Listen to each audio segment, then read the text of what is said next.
C'était la première claque qu'on a pris dans Tanya, c'est qu'on va jamais être un Benoni. So something I heard that was interesting, just to, you know, to make you realize, even if we're never going to be a Benoni, why did the Alter Rebbe take such an extreme character that we're never going to be able to reach? And I heard something very interesting from Rabbi Jacobson. Mm-hmm. He said, if he gave examples of individuals that were able to reach, not everyone would be able to relate.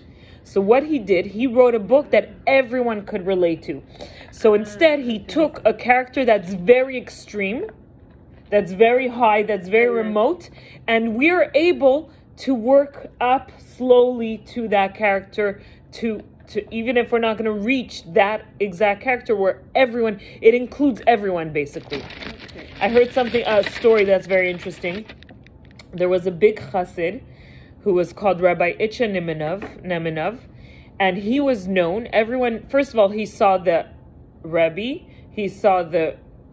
before him and the Rebbe before him. So he saw 3 Rebbes. He was a very special person, a real chassid. And he was known, people knew that he was a Benoni. So one day he was traveling and he stayed at somebody's house.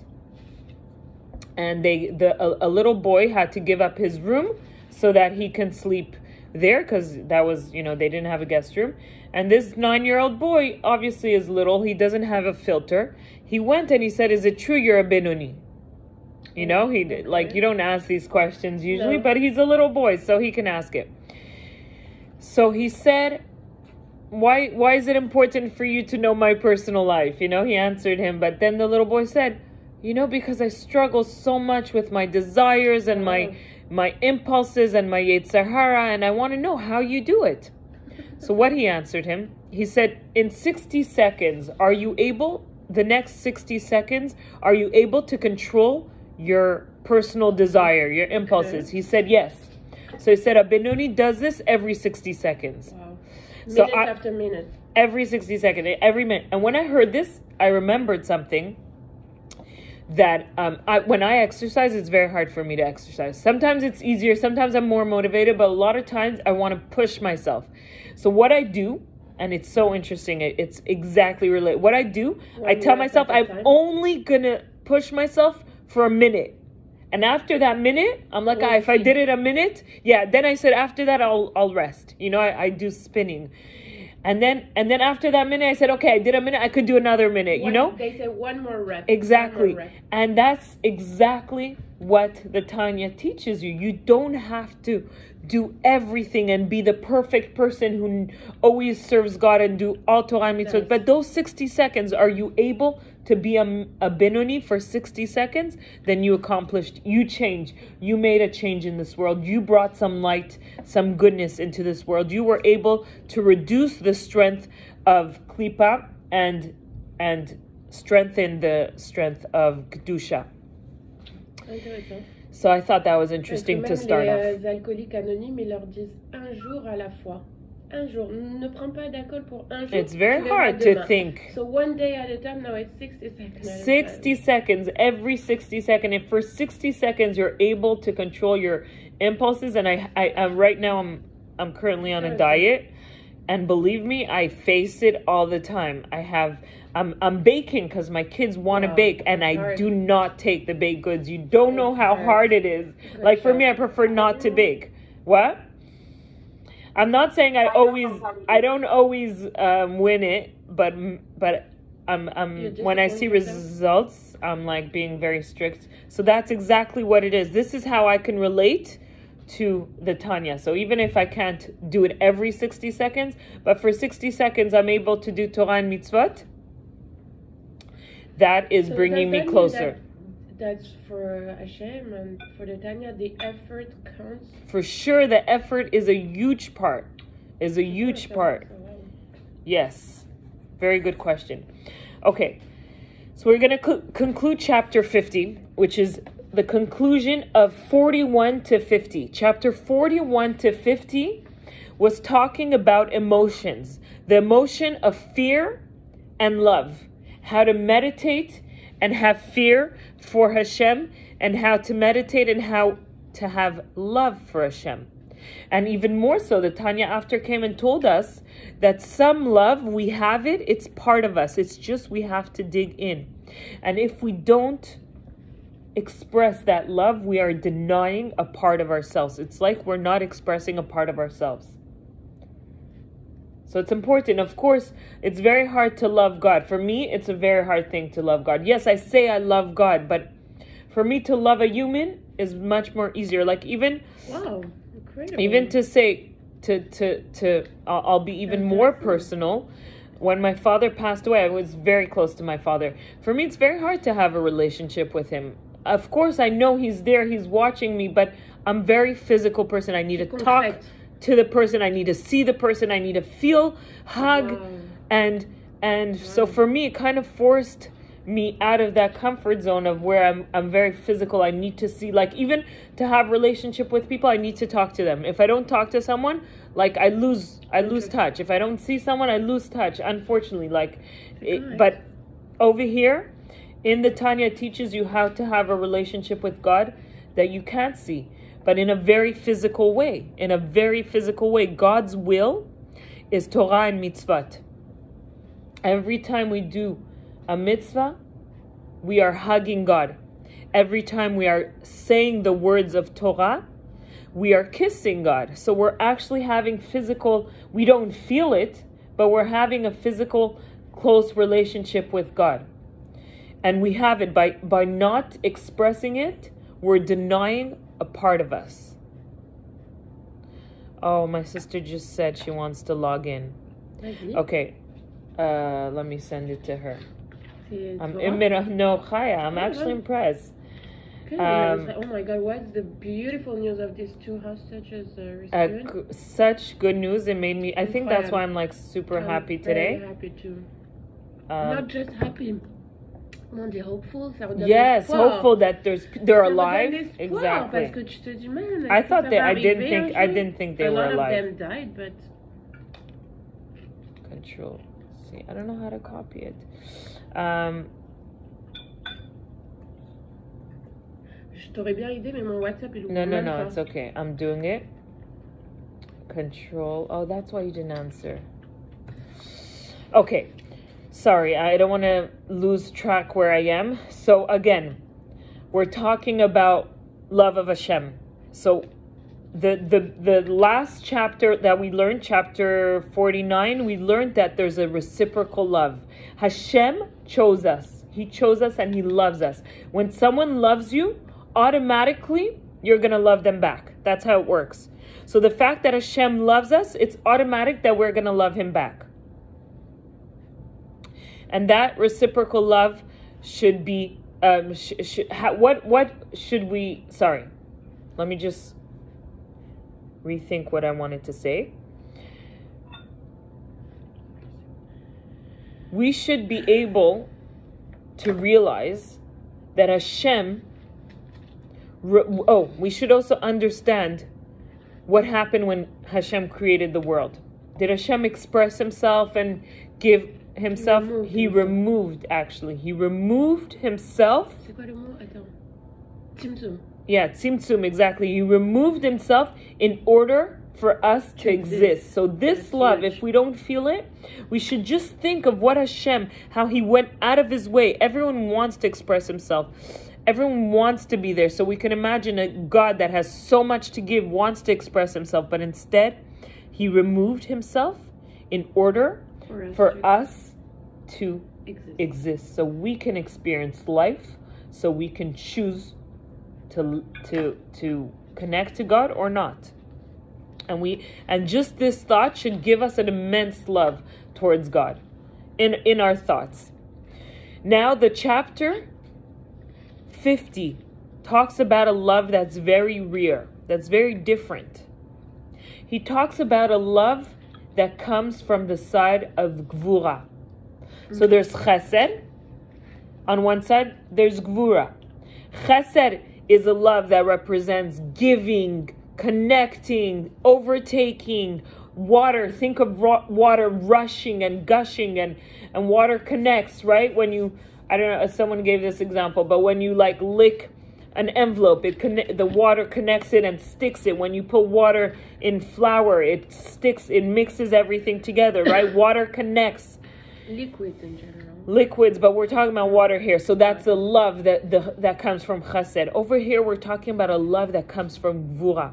It's a very high kind of love. It's a love that's like fire. It disconnects. It makes you want to disappear. It's a love that comes with a question, constantly searching and wanting for more and wanting to disappear into the other person, into God, right? It's a love that Nadav and Avihu, the two sons of Aaron, had. They had a great love for God. They didn't want to get married. They didn't want to have children. They only wanted to connect to God and go higher. And their quest kept on going higher until they got drunk and they went into the holies of holies with some essence, which they weren't allowed. And their love, literally, it said a fire just came and ripped their soul out of They them, died, right? and they died. Wow. This love, Hashem told us, this is not a good this is beautiful because they wanted to be one with God. Is it But le sacrifice, qu'il y a un mot pour ça, tu sais, quand tu donnes ta vie pour Dieu? no, that's not the same thing. Nefesh, Mesirut Nefesh, that c'est was pas not ça, hein? Mesirut Il est Nefesh. mal, hein? Because they weren't challenged. Yeah, they weren't. They searched and they disconnected themselves, and they didn't get married, and they didn't have children, and they didn't want to. They just wanted to get higher and higher, and they were never satisfied until their soul was pulled out of their. But again, there's a beautiful parsha written. They were very holy people. But Hashem said, this is not the purpose of this world. Yes, you want to connect with me. Yes, you want to love me and keep, but you need a love that comes with a return. It's called Ratzui Vishuv. Ratzui Vishuv is a very big concept in Chassidus, which is like the wave. It goes and comes back. So it's a love with a quest that you're constantly searching. It's love of fire that you just want to disappear into the other person. But it always has to come with a return, with something that grounds you, that puts you down to earth, something very physical. It said that I'm not sure which Rebbe did this, but once he was on a very spiritual level, and right after the spiritual level, he went and he took a bagel with butter, thick butter, and he ate it, and they were shocked to see a Rebbe's very disciplined in what he eats. Why is he eating that?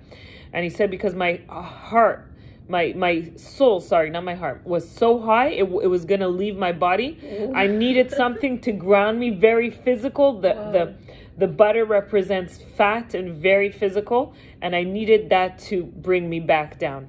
So this love, again, maybe you experienced it, maybe you didn't, but it's a love that should always come back with a return, with something that brings you back down. There's it says it's a love just like gold. There's kesef, there's the love of silver.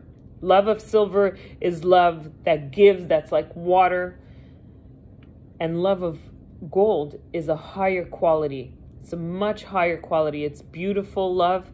It's a very high quality, but just like things with quality has to be taken with very little bit, too much of it is not good.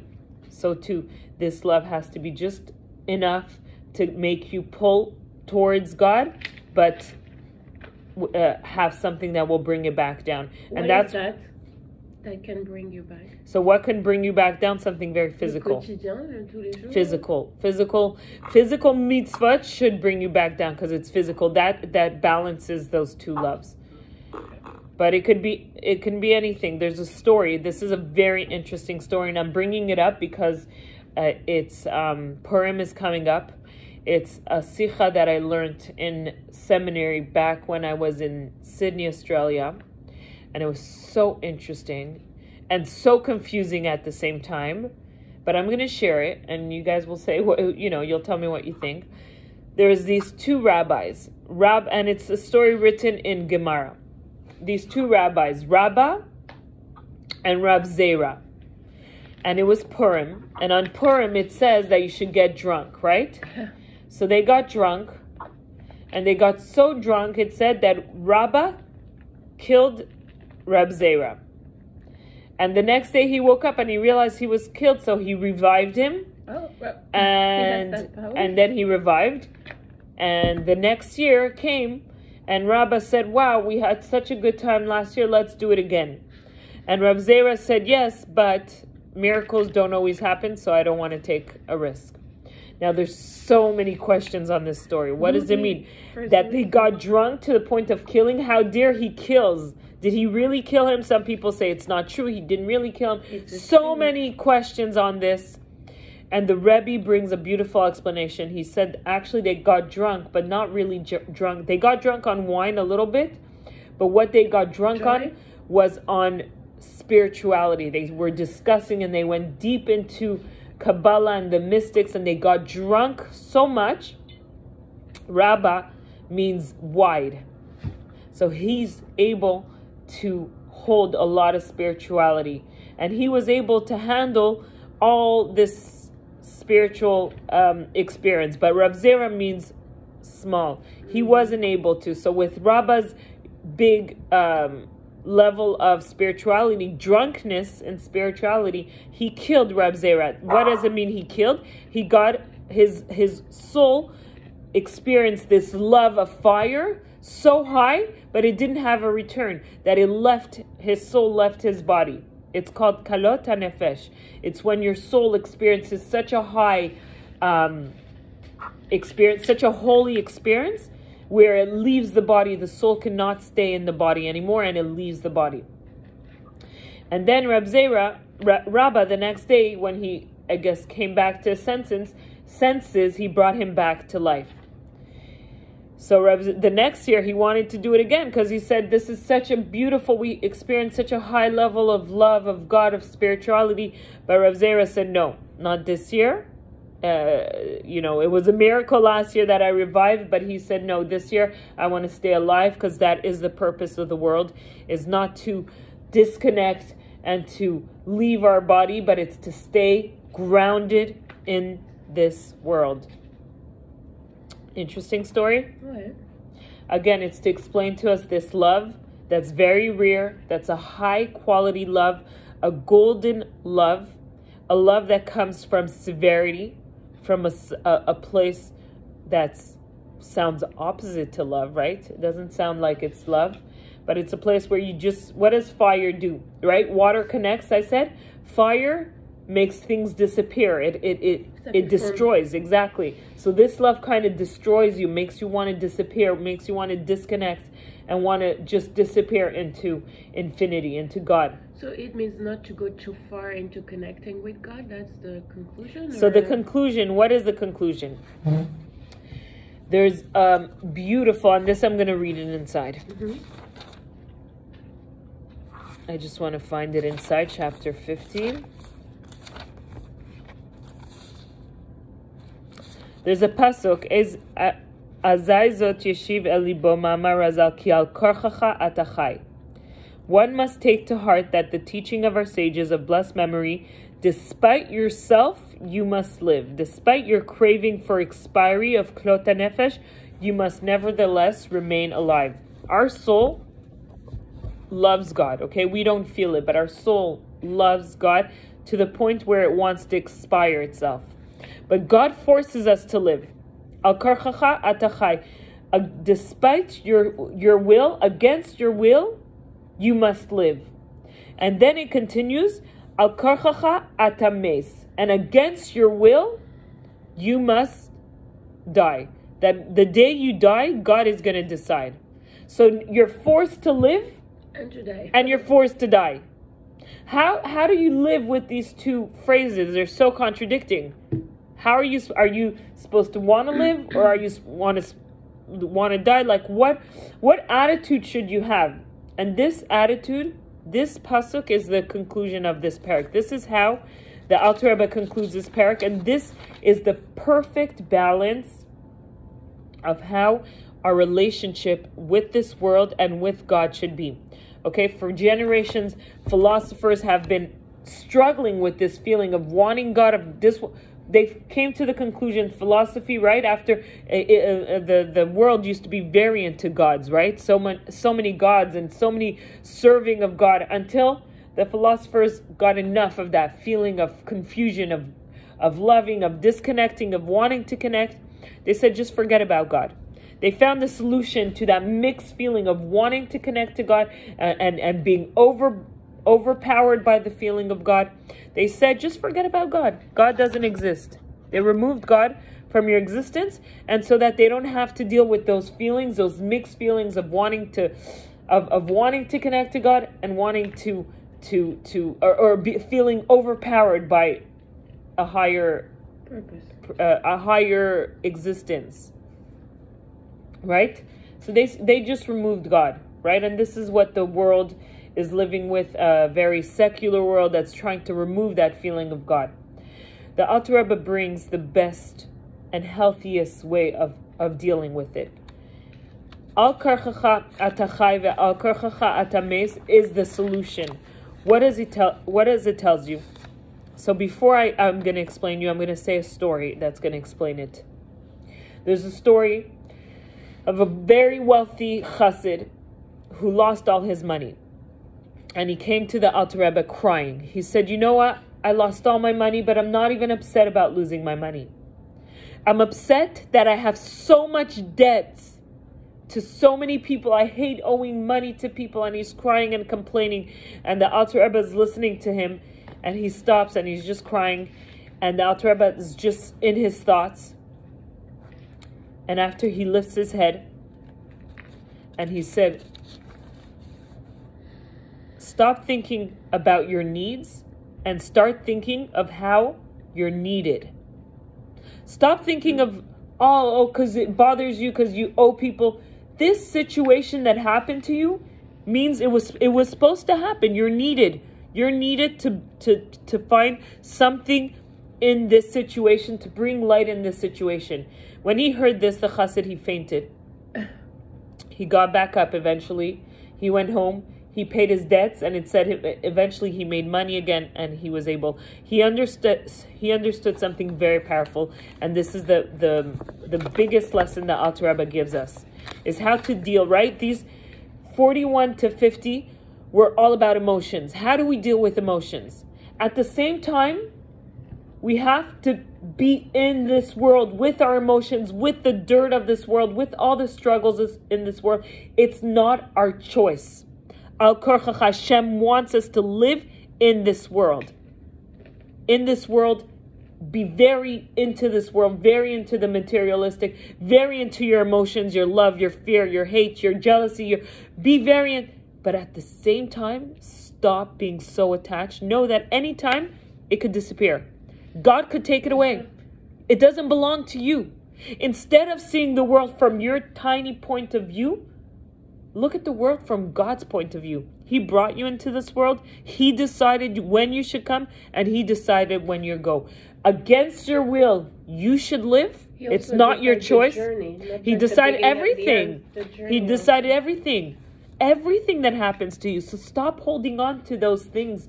Oh, my needs and my this, and it's not fair. I don't have this, and why do I have that? Let go of all that. That's your needs. Let go. You're not the one who chose this. Look at it from God's point of view. He chose you. He put you into this situation. He forced you. Live. But at the same time, know that don't live too much. Don't be too stuck in your physical, in your material world. When you get finally comfortable in the material, when you decide to live, remember, anytime it can go. This wasn't your choice to begin with, and it's not going to be your choice when it's going to end. So it's a healthy balance. Healthy, it's kind of gets rid of the narcissism that we have. What's the narcissistic is when you think you have a control, and you're owed everything, and you deserve this and you deserve that, and God tells you no. It was never yours to begin with. I forced you in this world, and I'll force you back out. This is the attitude we should live with our emotions, right? With our emotions, we should know we should come in this world, live in this world, find godliness in this world. Yes, physical, not always escaping into trying to, some people struggle with wanting to be spiritual. Some people struggle with wanting to be, are too physical. We need both. We need a balance of both. We need that wanting to connect to God, yes, that wanting to have that love, that golden love of ratzui, of quest, constantly looking to connect, but we need a shuv. We need something to bring us back down, something physical. We need to remember that we're in this physical world, that we have to elevate this physical world. We need a balance of both. And that's why Torah and mitzvot are very physical actions. When you read the Torah, it talks about money, it talks about animals, it talks about different issues with properties. It's very physical. Torah is all about physical because that is what the purpose of our world is. But at the same time, we shouldn't get stuck too much into this physical world. We should know how to detach ourselves a little more. There's a...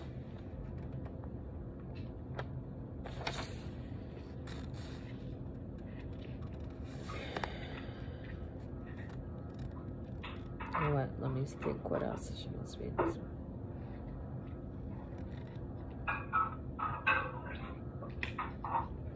Is it Chaya in her kitchen or it's Shireen? No, Chaya said next week. She's not really. So it's finding that balance. At the same time, you want to connect with God. The relation with Hashem is a very complicated relationship, but the Alter Rebbe gave us a very simple way of dealing with the complicated relationship. At the same time, we want to connect with Him, but at the same time, we have to be physical and a little bit disconnected. It kind of teaches us in all relationship. Someone who's too attached and too obsessed with another person is never healthy. They become too dependent. You have to know how to find that balance between wanting to be connected to the person and having your own independence, and never attaching, never thinking that a person is everything for you, is my life, is it timavi, we say that. No, not your children, not your spouse, no one. It's not a healthy relationship. You have to have, in every relationship, you have to have that ratzui, that wanting to connect, that wanting to know the person and to find out more, but at the same time, you have to have that disconnect, that moving away, that love of severity, and that love of water, that love of chesed, and that love of gvura. You have to have a balance of both in order to have a healthy relationship. I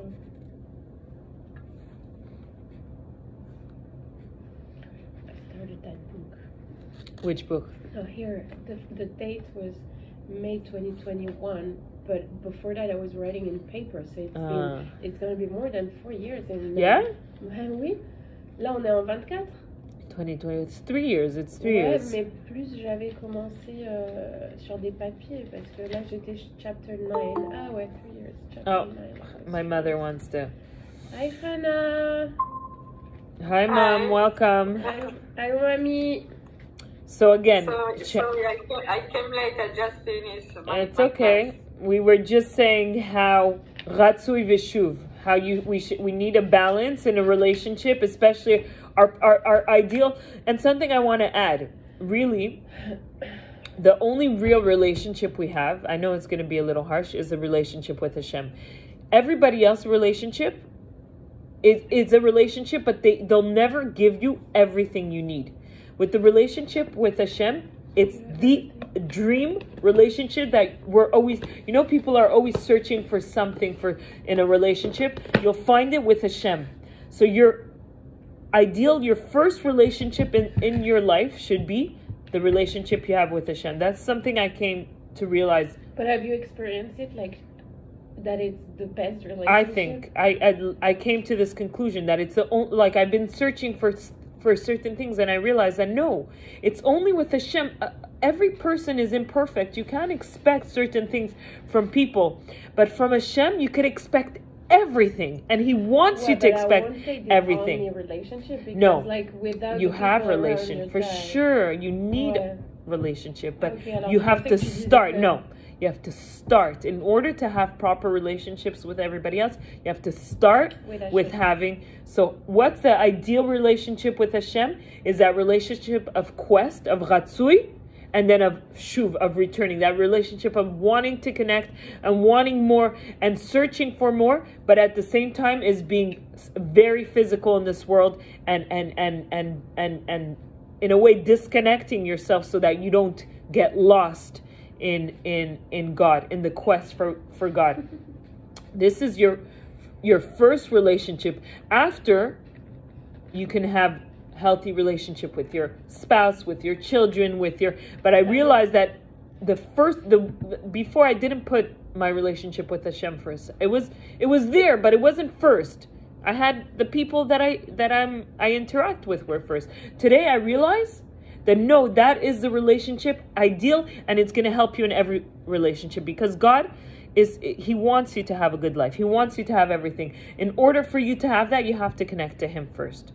And chapter 41 to 50 are almost the last chapter. It teaches us that perfect relationship. The whole Tanya worked up to teach us how to have a perfect, what does God want in the end from us? Can you imagine? Chapter 41 to 50 talks all about love and fear of God. That means that the whole Tanya was written for us to realize that all He wants from us is a relationship. Everything that we have, our soul, our body, the physical world, everything was created for what? For us to have a relationship of God. Which means Torah and mitzvot in His word. So His desire, how do we connect to Him, right? Just like you have certain love language or certain ways you connect, God's love language, God's way of connecting is His will, His wisdom that we can't understand. But that is His will, and wisdom came down through every world, right? Every world, the Torah was something very spiritual, and also went through Tzimtzum. Through every world has the Torah, until it came down to this world, and it was written in the laws, in the physical laws. Every physical law is a very high spiritual desire of God that's translated into this world in what we read. We can understand. Exactly. Or we don't. Or we don't understand, right? When we're taught that you have to burn a red cow in order to purify someone, you don't understand that. So this is the will of God. And by doing this will of God, you're connected to God. But you're hugging and you're kissing, like it says in the previous chapter. So so now we conclude chapter 50, which is teaching us about that love, that last level of love that we learned. We learned about different levels, right? We learned about the high levels of love. We learned about the love that comes through meditation. We learned about the love that's part of us, that wakes us up at night, right? When we are tired, or not wakes us up at night, but the fact that we're tired is that we want to reconnect with our life source. We spoke about the reciprocal love, right? That Hashem loves us, so automatically we have to love Him back. It's a natural love that's hidden within us. We spoke about the love of a child to a father, that we were ready, Mesilut Nefesh, we're ready to give up our life for our father. That's when we're challenged, that they say, give up God or do this. That's when that's when that love is awakened. And finally, we spoke about this in chapter 50, the last love of the golden love, the high quality love, the love that comes from Gvura, the love that wants to make you disappear, that's like fire, not like water, but is always needs to be followed by a shuv. And it said when Mashiach comes, we're going to understand this love more, that the Kohanim, they have a love from Chesed, and the Levim who served the Kohanim, who were lower, have a love of Gvura, and then they're going to be, and it's good when Mashiach comes, the Levim are going to be higher than the Kohanim. So that love, again, has to always be followed by shuv, can never be alone, because the whole purpose of this world is to live in this world. But at the same time, in order to have a healthy balance, we have to know ki al korchacha atachai v'al korchacha atames, that at the same time we're forced to live. So even if we want to connect to godliness and leave, our soul wants to leave and connect with God, we are forced to live in this world. And once we live in this world, in this physical world, we have to remember al korchacha atames, that God can take it anytime. So don't connect yourself too much. Don't be too attached.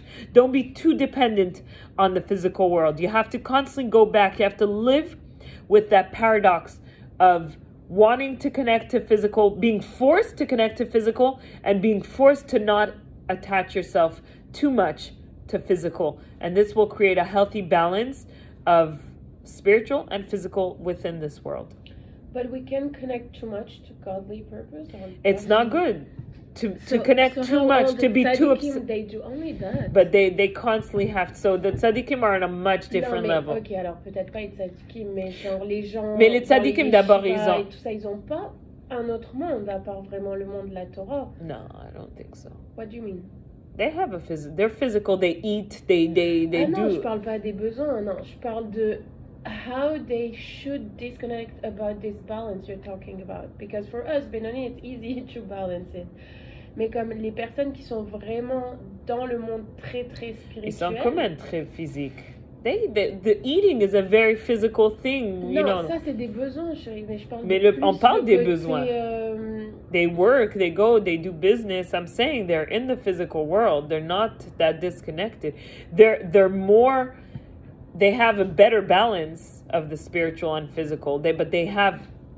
I would say someone who doesn't have Torah and mitzvot have no balance, have nothing to balance their spiritual world. C'est ça. So that's where I see it. But someone who's in the physical, in the spiritual world, right, who learns Torah all the time has a very good balance between spiritual and physical, because they have to do. Moi, je vois par exemple les religieux d'outre-monde ou quoi, ils sont pas là en train d'aller, ils font rien d'autre que la yeshiva, les cours la yeshiva. No, don't worry, they're very physical. No, they have there is that world also. They don't. We They can't don't deny that world. There is I don't that think they're world. disconnected. If eating is a part of the balance, Eating, exercising, working with money, buying material, they're very materialistic. Just know they have a lot of money. C'est peut-être pas le bon exemple, mais il y a beaucoup de gens qui vivent que dans des yeshivot, Sterna, tu peux pas dénier ça. Mon père, il a grandi dans une yeshiva où le rav, il sortait jamais de la synagogue ou de la. Peut-être il y a des gens, qui sont plus grands que lui that could support more spiritual, but I don't see in the spirit, and the people who are religious